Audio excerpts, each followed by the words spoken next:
നമസ്കാരം. ഈ മനോഹരമായ ചടങ്ങിൽ എന്നെ ക്ഷണിച്ചത് ദേവൻജിയാണ്. ഞാൻ ആദ്യമായി നന്ദി പറയുകയാണ്. ഇവിടെ നിൽക്കുന്ന മുഴുവൻ ആളുകളും സിനിമാക്കാരാണ്. ഞാൻ ഒരു പൊതുപ്രവർത്തകയും രാഷ്ട്രീയക്കാരിയും എന്തിനാണ് വിളിച്ചത് എന്ന് ഞാനിങ്ങനെ ആലോചിക്കുമ്പോൾ എനിക്ക് പേരുകൾ കണ്ടപ്പോൾ 4 സ്ത്രീകളുടെ പേരാണ്. ഞങ്ങൾ പൊതുവെ ഈ രാഷ്ട്രീയക്കാരൊക്കെ സ്ത്രീ ശാക്തീകരണത്തെക്കുറിച്ച് കൂടുതൽ പറയുന്നവരാണെങ്കിലും ഇപ്പോൾ സിനിമയിലാണ് കൂടുതൽ സ്ത്രീ ശാക്തീകരണം ഉള്ളത്. കാരണം ഇപ്പോൾ അമ്മയുടെ ഭാരവാഹികൾ പ്രസിഡൻറ്റും സെക്രട്ടറിയും ഒക്കെ സ്ത്രീകളായിരിക്കുകയാണ്. ഇത് എനിക്ക് തോന്നുന്നു ഒരു സ്ത്രീ കേന്ദ്രീകൃതമായ ഒരു സിനിമയായിരിക്കുമെന്നാണ് മനസ്സിലാക്കുന്നത്. തീർച്ചയായിട്ടും അത്തരം മാറ്റങ്ങൾ സമൂഹത്തിലുണ്ടാവട്ടെ. സിനിമയ്ക്ക് വലിയ സ്വാധീനമുണ്ട് നമ്മുടെ സമൂഹത്തിൽ. അതുകൊണ്ട് തന്നെ ഇതൊരു മനോഹരമായ സിനിമയാവട്ടെ എന്ന് ആശംസിക്കുന്നു. വിളിച്ചതിന് വീണ്ടും നന്ദി. നമസ്കാരം. നമസ്കാരം. ഞാൻ ശശികല മേനോൻ. പേര് പറയാൻ കാരണം 200-ലേറെ പാട്ടുകൾ എഴുതിയിട്ടുണ്ടെങ്കിലും ഒരുപാട് അങ്ങോട്ട് അറിയില്ല എന്ന് എനിക്കറിയാം.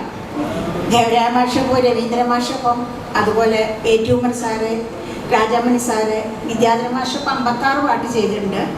പിന്നെ സിനിമകളിൽ ഒരുപാട് ചെയ്തിട്ടുണ്ട്. ഇപ്പോൾ കുട്ടികളുടെ ഒപ്പം നിൽക്കുകയാണ്.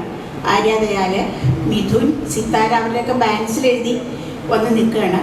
അപ്പോൾ ഏതായാലും ഒരുപാട് സന്തോഷമുണ്ട്. ഒരു വ്യത്യസ്തമായ സിനിമ തന്നെയായിരിക്കും. എൻ്റെ ആ പേരിലുണ്ട്. ഞാൻ അറിഞ്ഞെടുത്തോളം ഒരുപാട് വ്യത്യസ്തത പുലർത്തുന്ന ഒരു സിനിമയാണ്. അതിലൊരു ചെറുതായി ഭാഗമാകാൻ കഴിഞ്ഞതിൽ എനിക്ക് ഒരുപാട് സന്തോഷമുണ്ട്. ഒരു വൻ വിജയമാവട്ടെ എന്ന് ആശംസിക്കുന്നു. നന്ദി. നമസ്കാരം.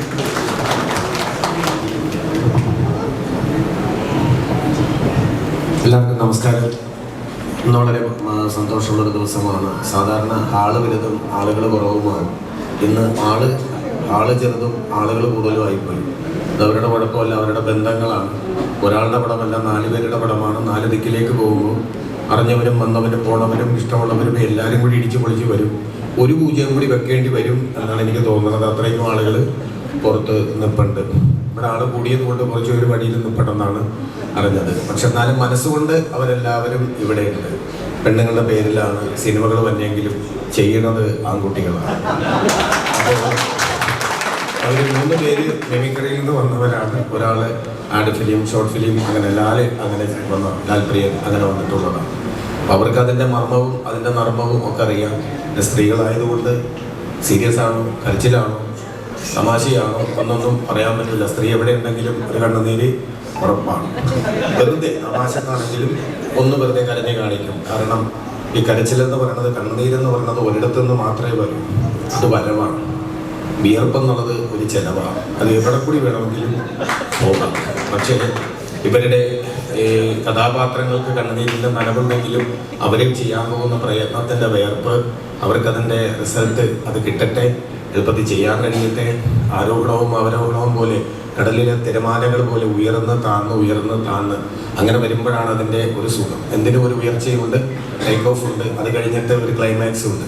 അപ്പം അതിൻ്റെ തുടക്കവും അതിൻ്റെ തുടർച്ചയും ഒടുക്കവും എല്ലാം ഭംഗിയാകട്ടെ. അതിന് യാതൊരുവിധ തടസ്സങ്ങളുമില്ലാതെ, ഒരു പ്രശ്നങ്ങളുമില്ലാതെ ഒരു കുടുംബത്തിൽ നിന്നെന്ന പോലെ തുടങ്ങിയാൽ ഉടനെ തീരാൻ കഴിയട്ടെ എന്ന് പ്രാർത്ഥിച്ചുകൊണ്ട് സ്നേഹപൂർവ്വം ആശംസകളോടെ സാജൻ പങ്കെടുത്തി.